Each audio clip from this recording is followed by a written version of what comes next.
Un anillo para gobernarlos a todos, un anillo para encontrarlos, un anillo para atraerlos a todos y atarlos a las tinieblas. Esta frase es la frase que aparece en la cara interna del anillo de la famosa trilogía del Señor de los Anillos. Y desde mi punto de vista tiene mucho que ver con el título del vídeo, de por qué sería conveniente cerrar o desmantelar la OMS. Porque durante este mes de junio, como les voy a explicar en el vídeo, se ha intentado aprobar, no se ha aprobado, simplemente se ha aplazado la decisión de su aprobación, dos normas, como es la famosa el protocolo, el Tratado de Pandemias y el Reglamento de Sanidad Internacional. Les voy a explicar en qué consiste y verán ustedes, porque creo que la conclusión no puede ser más que una, de que la OMS con esto pasa de ser un organismo que teóricamente nació para asesorar a veterinarios, a médicos, farmacéuticos, enfermeros, para asesorar a todo el mundo que tiene que ver con la salud, a convertirse en un órgano de control global. ¿De acuerdo? Pues no me enrollo más y aquí se lo cuento. Miren, antes de empezar, y esto para mí es muy importante porque creo que hay que nombrar a la fuente, la inspiración para hacer este vídeo viene de 4 artículos periodísticos del diario 16, titulados los 4 exactamente igual. Desmantelar a la OMS. Busquen en Google, desmantelar a la OMS 1, desmantelar a la OMS 2, 3 y 4. Un trabajo periodístico de una calidad brutal, donde se recoge desde cómo se gestó, cómo se creó artificialmente nuestro querido virus, ya saben a quién me refiero, y cómo, que es la parte que yo más me voy a centrar en este vídeo, se está queriendo transformar la OMS en una especie de gobierno, ya no en la sombra, sino completamente destapado, que controle las decisiones de todos los países del mundo, al menos de los 194 que están asociados a la OMS, que creo que es el total de países del mundo.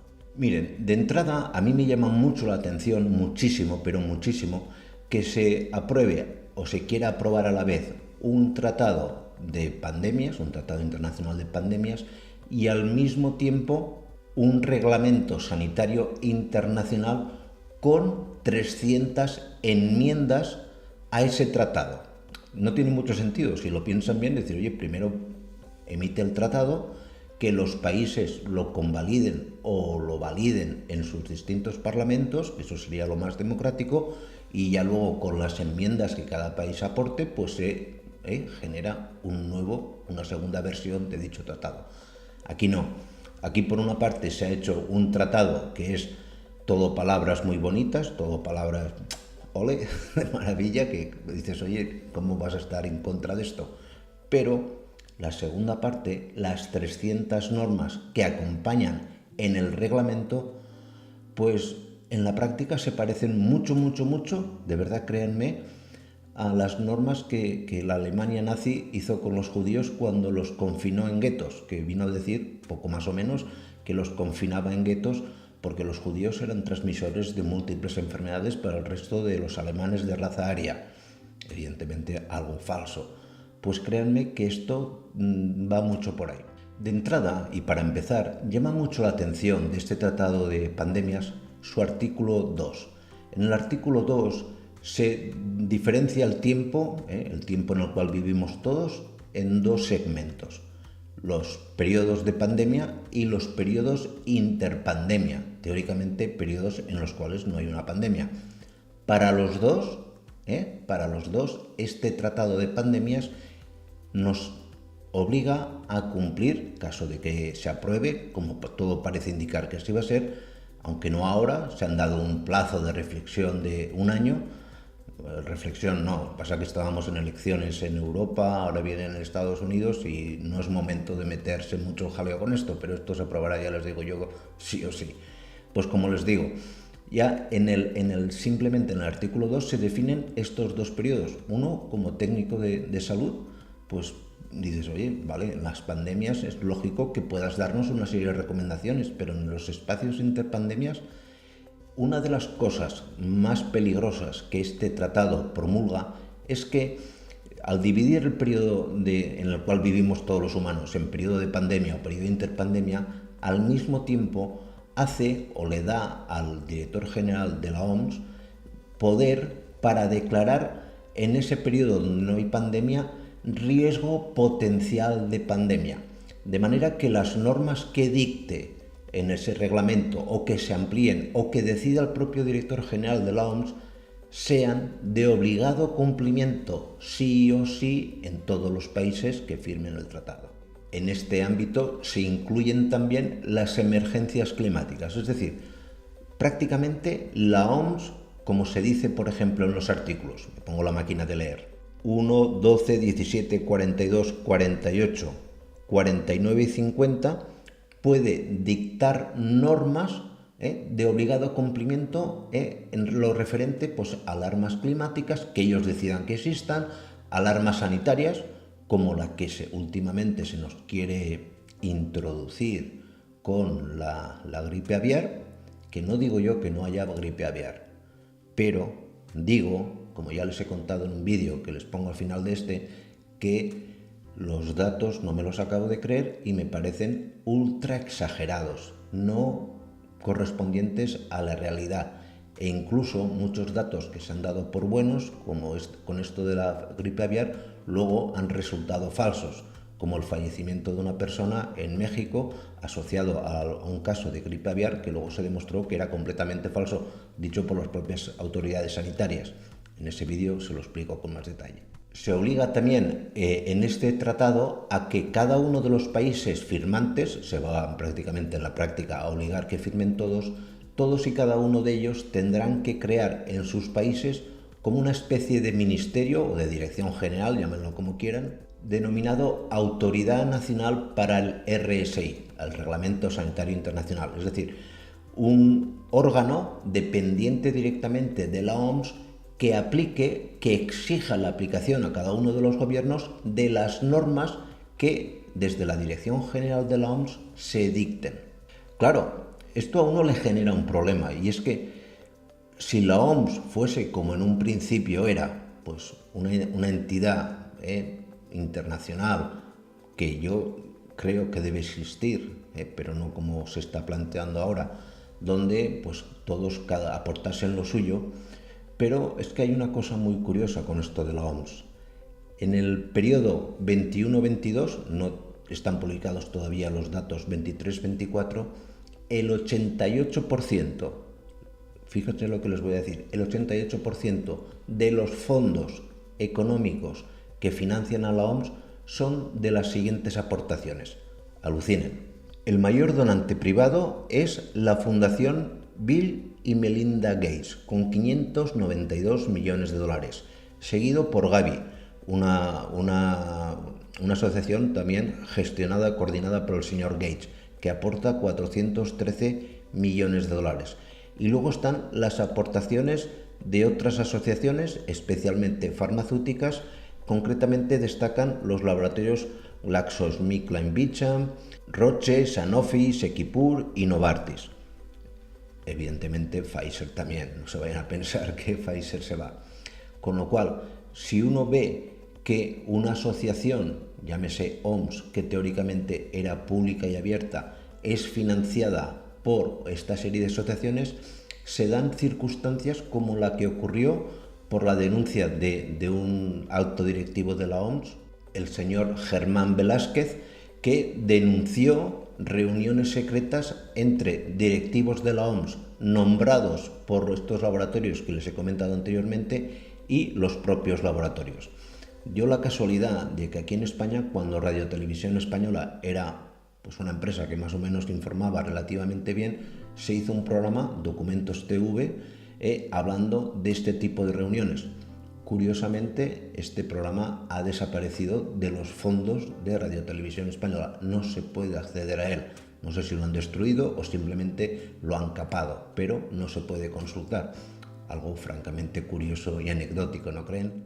siguiendo con el reglamento que va acompañando a este tratado de pandemias, en sus artículos 1, 15, 16, 17, 18, 23, 24, 42 y 49, se dice lo siguiente, que la OMS tendrá el poder de ordenar, por ejemplo, a España, adoptar confinamientos, restricciones de viajes, exámenes médicos forzosos y vacunas obligatorias, así como aislamientos y cuarentenas. Esto es una negación total a la independencia de un país. Total, ya no podremos decidir sobre nuestra propia salud. Alguien en Nueva York, por ejemplo, o vaya usted a saber dónde, o en Suiza, con el señor Soros o su hijo o quien sea, decida sobre si, por ejemplo, España tiene que cerrar sus fronteras, si nos tenemos que volver a encerrar en casa y demás. Además, y seguimos, en el mismo tratado se exonera de cualquier responsabilidad civil de indemnización por los daños causados por las vacunas. Esto es un tema muy peleagudo, porque aquí en España, por ejemplo, se ha llegado a decir, lo dijo públicamente la ministra de Sanidad, que la obligatoriedad de la vacunación nunca existió, que no fue obligatorio. ¿Por qué dijo esto? Porque vean que se dice que se exonera a los laboratorios y que se hace responsable en todo caso a los países. Y aquí en España, como no quieren pagarle a nadie, pues te dicen, no, es que la decisión de vacunarse fue individual, libre y nada forzada. Aquí la gente se vacunó, vamos, básica y llanamente como con los cerdos cuando van al matadero.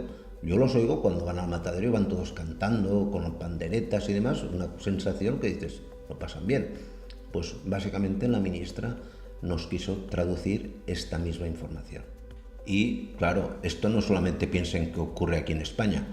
Hay abierta una investigación, lo único que pasa que ahora mismo está sub iudice, donde se relaciona a la señora van der Leyen, la actual o la que se promulga como actual nueva gran jefa de Europa, con los laboratorios Pfizer, con el director general de Pfizer, prometiéndole comprar hasta 10 dosis por cada uno de los europeos a 20 euros la dosis. Esto es un gasto por europeo de 200 euros.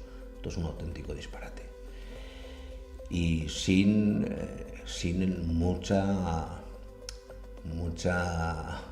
mucho apoyo, vamos a llamarlo así, científico. Esto son cosas que se llevan muy de espaldas. De hecho, se llevan incluso a espaldas de los propios parlamentarios, porque tengan que saber ustedes que cuando la Unión Europea hizo público los contratos con las farmacéuticas, pasó al Parlamento, a los diferentes eurodiputados, los documentos, la gran mayor parte de ellos subrayados en negro. Es decir, uno cuando los veía decía, joder, pues esta gente no sé cómo se habrá informado. Con lo cual, pues esto ya incluso supera a gente que teóricamente debería estar ahí para fiscalizar e informarnos a los ciudadanos. Además, y por si todo esto fuese poco, en este tratado también se recoge que la OMS pueda tener acceso al control de la información, a vetar información como la que yo ahora mismo les estoy dando a ustedes.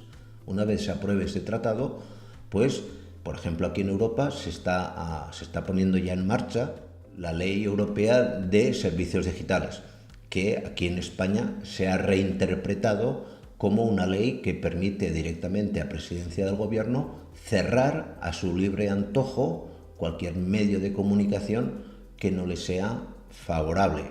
Y no solamente eso, de poder cerrarlo, sino que, como en muchas ocasiones esto en determinados medios, esos tabloides fascistas que hay tanto por ahí, pues no se puede hacer porque tienen mucha repercusión, lo que se hace es vetarles acceso que por ley está reconocido a la financiación pública en función de sus audiencias. Un periódico digital, cuando el gobierno tiene un presupuesto de publicidad que lo tiene que repartir y lo reparte en función de las audiencias. Oiga, pues el periódico A lo ven 1 millón o lo leen 1 millón y el periódico B lo leen 10 millones. Pues hay que darle 10 veces más financiación a ese periódico. Pero claro, con esta reinterpretación aquí en España, pues se dice que no, que este de 10 millones, pues resulta que es muy fascista y no se lo puede dar, ¿vale? No se puede dar. Y claro, obligan a las plataformas, porque hay una obligación con esta ley también, de vetar, capar o desmonetizar vídeos como por ejemplo este. No saben que a mí me da exactamente igual que me lo desmoneticen. Yo no vivo de YouTube. Yo empecé en YouTube hace 3 años, soy veterinario y doctor en microbiología y me gano muy bien la vida. Hago esto porque me gusta, me distrae y me permite desahogarme, que también es importante. Y por último, pues la OMS también obliga a los países a crear un servicio o un protocolo de recogida de posibles patógenos a nivel campo, a nivel rural. Aquí en España ya automáticamente se dice, señor, sí señor, y se cumple esta recomendación o esta orden, más que recomendación, y ya se ha creado o se está a punto de crear un biolaboratorio, lo ha anunciado así la ministra de Ciencia e Innovación, para estudiar los nuevos patógenos. Yo, si quieren, les anticipo cuáles son los nuevos patógenos. Todos los asociados a, por ejemplo, la suciedad del monte, por ejemplo, la hiperprolificidad de garrapatas, asociado a un deficiente control de especies salvajes. Pero esto, como se puede decir, pues no se dice. Con todo y esto es simplemente un vídeo. Para mí es como si fuese una introducción. Me gustaría que si este tema les interesa, por favor, léanse, y se lo recomiendo de verdad, aunque es una lectura larga y que requiere un grado elevado de concentración, todos estos artículos que les he comentado, las 4 partes de este mamotreto que ha publicado Diario 16, con toda la información. Artículos que todos empiezan con el título de Desmantelar la OMS. Desmantelar la OMS 1, 2, 3 y 4.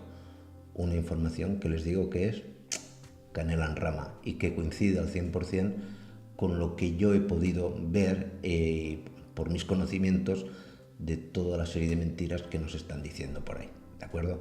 Pues nada más, muchísimas gracias y nos vemos en la siguiente. Cuídense mucho. Chao.